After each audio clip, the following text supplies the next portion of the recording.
নমস্কার বন্ধুরা, প্রবাসী পাকশালা অ্যান্ড লাইফস্টাইল চ্যানেলে সবাইকে স্বাগত। আজকে শেয়ার করছি চিতল মাছের মুইঠ্যার রেসিপি। সম্পূর্ণ রেসিপিটা দেখবেন, আশা করি আপনাদের ভালো লাগবে। আর মুইঠ্যা তৈরি করার সময় এমন একটা জিনিস দিতে হয় যার জন্য মুইঠ্যাটা খুব সফট হয় আর নরম হয়, খেতে কিন্তু ভীষণই ভালো হয়। সম্পূর্ণ রেসিপিটা দেখবেন। রেসিপি ভালো লেগে থাকলে চ্যানেলটা সাবস্ক্রাইব করে দেবেন, পাশে থাকা বেল আইকনটি প্রেস করবেন। রান্নার নতুন নতুন নোটিফিকেশন সবার আগে আপনাদের কাছে পৌঁছে যাবে। দেখে নিন রেসিপি। চিতল মাছের মুঠটা তৈরি করার জন্য আমি এখানে মাছটা আগের থেকেই ছাড়িয়ে নিয়েছি।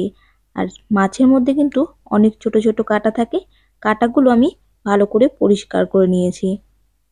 মাছটা ছাড়াতে বেশ টাইম লাগে। যদি মনে হয় আপনাদের শেয়ার করলে ভালো হয়, আমাকে কমেন্টস করে জানাবেন, আমি মাছটা ছাড়ানো দেখিয়ে দেবো।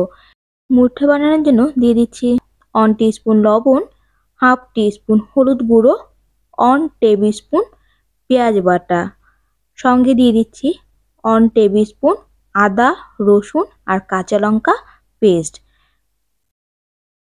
Half teaspoon Kashmiri red chili powder দিয়ে দিলাম, শুধুমাত্র খুব ভালো একটা কালার আসবে তার জন্য। দিয়ে দিচ্ছি একটা ডিম। এই ডিমটার জন্যই কিন্তু মুঠটা অনেক সফট হবে আর নরম হবে, খেতেও কিন্তু ভীষণ ভালো হয়। সমস্ত কিছু দেওয়া হয়ে গেছে, এবার মাছের সঙ্গে খুব ভালো করে মেখে নেব। একটা দুটো যদি কাটা থেকে যায় অবশ্যই বের করে নেবেন, নাহলে পরবর্তীতে মুখে পড়লে ভালো লাগবে না। আমি মাছটা খুব ভালো করে ছাড়িয়ে নিয়েছি, মাছের ভিতরে কিন্তু একটাও কাটা নেই, তাই হাত দিয়ে খুব ভালো করে মেখে নিলাম। মুঠা তৈরির জন্য মাছটা সম্পূর্ণ রেডি হয়ে গেছে। এবার হাতটা ভালো করে পরিষ্কার করে নিয়ে হাতের উপরে একটু তেল দিয়ে দেবো। এরকম করে একটু তেল লাগিয়ে নিলে মুঠাটা বেশ সহজেই তৈরি হয়ে যাবে আর হাতে লেগে যাবে না। গোল গোল করে ঠিক মুঠার আকারে গড়ে নেব। আমি এখানে 500 গ্রাম মাছ নিয়েছি। মাছটা ছাড়ানোর পরে কিন্তু 500 গ্রাম হয়েছে। আপনারা আপনাদের প্রয়োজন মতো মাছ নিয়ে তৈরি করে নিতে পারেন, তবে যতটা কোয়ান্টিটি হবে সেই অনুযায়ী সমস্ত ইনগ্রেডিয়েন্টসটা দেবেন। আমি এখানে 500 গ্রাম মাছের অনুযায়ী দিয়েছি। সব কটা মুঠা আমি তৈরি করে নিয়েছি। দেখে নিশ্চয়ই বুঝতে পারছেন কত সুন্দর মুঠা গড়া হয়ে গেছে। এবার একটা ফ্রাই প্যানে আমি জল বসিয়ে দিয়েছি, বেশ অনেকটা জল নিয়েছি। হাই ফ্লেমে জলটা ভালো করে গরম হতে দেব। জলটা খুব ভালো মতো গরম হয়ে যাওয়ার পরে গ্যাসের ফ্লেমটা আমি অফ করে দিলাম। এবার একে একে মুঠাগুলো দিয়ে দেব। গ্যাসের ফ্লেমটা এরকম করে অফ করে দিলে মুঠাটা ছেড়ে আসবে না আর খুব ভালো মুঠা তৈরি হবে। অনেক সময় গ্যাসের ফ্লেম হাইতে থাকলে বা গ্যাসের ফ্লেম মিডিয়ামে রাখলেও কিন্তু মুঠাটা অনেক সময় ছেড়ে যায়, পারফেক্ট মুঠা তৈরি হয় না। সব কটা মুঠা আমি দেওয়ার পরেই গ্যাসের ফ্লেমটা লোতে করে দিয়েছি। এবার খুব ভালো করে মুঠাগুলো ভাপিয়ে নেব। প্রায় 4 থেকে 5 মিনিট পরে মুঠাটা থেকে এরকম বাবেল বেরিয়ে এসছে, মানে মুঠাটা কিন্তু ভিতর থেকে সিদ্ধ হয়ে এসছে। মিডিয়াম ফ্লেম বা হাই ফ্লেমে মুঠা সিদ্ধ করলে মুঠার ভিতর থেকে কিন্তু কাঁচা থেকে যেতে পারে। মুঠাগুলো সিদ্ধ হয়ে যাওয়ার কারণে জলের উপরে ভেসে উঠেছে। সব কটা মুঠা এভাবে জলের উপরে ভেসে ওঠা মানে মুঠাগুলো খুব ভালো মতো সিদ্ধ হয়ে গেছে। এবার জল থেকে তুলে নেব। জল থেকে তুলে একটা স্ট্রেনারের উপরে রেখে দেব। মুঠা থেকে খুব ভালোভাবে জলটা ছড়িয়ে নিতে হবে আর সঙ্গে ঠান্ডা করে নিতে হবে। ভালো মতো ঠান্ডা হয়ে যাওয়ার পরে এবার ভেজে নেওয়ার পালা। তার জন্য একটা ফ্রাই প্যান গরম করে নিয়ে দিয়ে দিলাম সর্ষের তেল। মুঠা তৈরিতে সর্ষের তেল বেশি ভালো হয়, তাই চেষ্টা করবেন সর্ষের তেল দিয়ে তৈরি করতে। আমি বেশ অনেকটা পরিমাণে সর্ষের তেল দিয়েছি। তেলটা গরম হয়ে যাওয়ার পরে সব কটা মুঠা দিয়ে দেবো আর মুঠাগুলো দিয়ে ভালো করে ভেজে নেব। গ্যাসের ফ্লেমটা মিডিয়ামে রেখেছি আর মিডিয়ামে রেখে মুঠেগুলো লাল লাল করে ভেজে নিয়েছি। প্রায় 3 থেকে 4 মিনিট ধরে মুঠেগুলো নাড়াচাড়া করে ভেজে নিয়েছি। এবার তুলে নেওয়ার পালা। তেল থেকে সব কটা মুঠা এরকম করে তুলে নিচ্ছি। সব কটা মুঠা তুলে নেওয়ার পরেই এই তেলের মধ্যে দিয়ে দিচ্ছি আলু। আলুগুলো মিডিয়াম সাইজ করে চৌকো করে কেটে নিয়েছি। যেহেতু শীতকাল, নতুন আলু দিয়ে তৈরি করছি, তাই আলুর স্কিনটা রেখে দিয়েছি।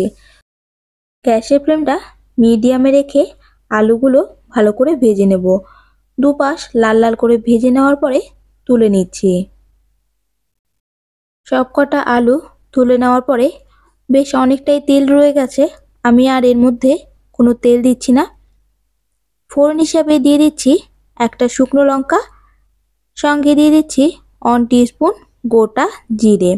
30 থেকে 40 সেকেন্ড একটু ভেজে নেওয়ার পরে এবার এর মধ্যে দিয়ে দেব একটা তেজপাতা। তেজপাতাটা আমি ফাটিয়ে দিয়েছি। দিয়ে দিলাম পেঁয়াজ বাটা। আমি এখানে মিডিয়াম সাইজের দুটো পেঁয়াজ বেটে পেঁয়াজের মধ্যে যে জলটা থাকে, জলটা ভালো করে ঝরিয়ে নিয়েছি। জলটা কিন্তু আমি দিচ্ছি না। দিয়ে দিলাম 1 টেবিল স্পুন আদা, রসুন আর কাঁচা লঙ্কার পেস্ট। এবার একসঙ্গে সমস্ত মশলাটা ভালো করে কষিয়ে নেব। মশলাটা 2 মিনিট মতো এরকম করে নাড়াচাড়া করে একটু কষিয়ে নেওয়ার পরে এবার এর মধ্যে দিয়ে দেব 1 টিস্পুন হলুদ গুঁড়ো, দিয়ে দিচ্ছি 1 টিস্পুন লাল লঙ্কার গুঁড়ো। ঝালটা অবশ্যই বুঝে দেবেন। এবার মশলাটা খুব ভালো করে কষিয়ে নেওয়ার পালা। আমি এখানে কোনো রকম জিরের গুঁড়ো দিচ্ছি না, আপনারা যদি চান জিরের গুঁড়ো দিতে পারেন। এবার মশলাটা খুব ভালো মতো কষিয়ে নিতে হবে। আমি এখানে জিরে গুঁড়ো দিচ্ছি না, আপনারা চাইলে জিরে গুঁড়ো দিতে পারেন। খুব ভালো করে কষানোর জন্য সামান্য পরিমাণে একটু জল দিয়ে দিলাম। এভাবে জল দিয়ে মশলা কষালে মশলাটা কিন্তু বেশ ভালো কষানো হয়। দিয়ে দিলাম 1 টিস্পুন ধনে গুঁড়ো। ধনে গুঁড়োটা এইভাবে দিলে ফ্লেভারটা খুব ভালো আসে। ধনে গুঁড়োটা দেওয়ার পরে ভালো করে মশলাটা কষিয়ে নিয়েছি। মশলা থেকে তেল ছাড়তে শুরু করে দিয়েছে। এবার এর মধ্যে ভেজে রাখা আলুগুলো দিয়ে দেব। আলুটা দেওয়ার পরে মশলার সঙ্গে আলু খুব ভালো করে কষিয়ে নেব। আলুটা এভাবে কষানোর পরে বেশ অনেকটা সিদ্ধ হয়ে আসবে। ভালো করে সিদ্ধ করার জন্য আমি একটু ঢেকে দিলাম। প্রায় 2 মিনিট ঢাকা দিয়ে রাখলাম। 2 মিনিট পরে ঢাকা তুলে দিচ্ছি। মশলা থেকে খুব ভালো গন্ধ ছাড়তে শুরু করে দিয়েছে। মশলা সম্পূর্ণ কষানো হয়ে গেছে। এবার মুঠাটা দিয়ে দিচ্ছি। এই সময় মুঠাটা দিলে মুঠার ভিতরে মশলাটা ভালো মতো ঢুকে যায়, আর মুঠা কিন্তু স্বাদটা ভীষণ ভালো হয়। মুঠাটা দিয়ে মশলার সঙ্গে আবার একটু ভালো করে কষিয়ে নিচ্ছি। 1 থেকে 2 মিনিট নাড়াচাড়া করে ভালো করে কষিয়ে নেওয়ার পরে এবার জল দিয়ে দেবো। আমি এখানে গরম জল দিয়েছি। রান্নাতে গরম জল দিলে রান্নার স্বাদটা বেশি ভালো হয়। গরম জলটা দিয়ে ভালো করে নাড়াচাড়া করে মিশিয়ে দিচ্ছি। জলের পরিমাণটা অবশ্যই আপনাদের পছন্দ মতো দিয়ে নেবেন। যতটা গ্রেভি রাখবেন সেই অনুযায়ী জলটা দিয়ে দেবেন। জলটা দেওয়ার পরে পরিমাণ মতো লবণ দিয়ে দিচ্ছি। আমি এখানে 1 টিস্পুন লবণ দিলাম। লবণটা দিয়ে হালকা করে একটু নাড়াচাড়া করে দিচ্ছি। লবণটা খুব ভালো করে মিশে যাবে। এবার ঢাকা দিয়ে 5 থেকে 6 মিনিটের জন্য রেখে দেব। গ্যাসের ফ্লেমটা আমি মিডিয়ামে রেখেছি। 5 মিনিট পরে ঢাকা তুলে নিচ্ছি। মুঠাগুলো ফুলে ডবল হয়ে গেছে। ভালো করে নাড়াচাড়া করে আরও 1 থেকে 2 মিনিট এরকম করে ঢাকা ছাড়া ফুটিয়ে নেব। আলুগুলো কিন্তু সম্পূর্ণ সিদ্ধ হয়ে গেছে। স্বাদটা একটু বাড়ানোর জন্য দিয়ে দিচ্ছি 1 টিস্পুন চিনি। তবে চিনিটা অপশনাল, পছন্দ না হলে স্কিপও করতে পারেন।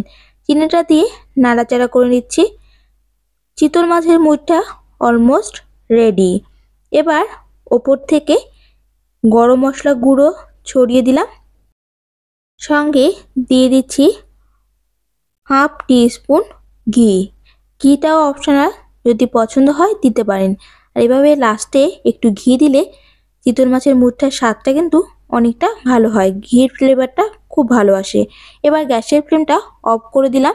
ঢাকা দিয়ে 5 মিনিট স্ট্যান্ডিং টাইমে রেখে দেবো। 5 মিনিট পরে গরম ভাতের সঙ্গে চিতল মাছের মুঠটা সার্ভ করুন।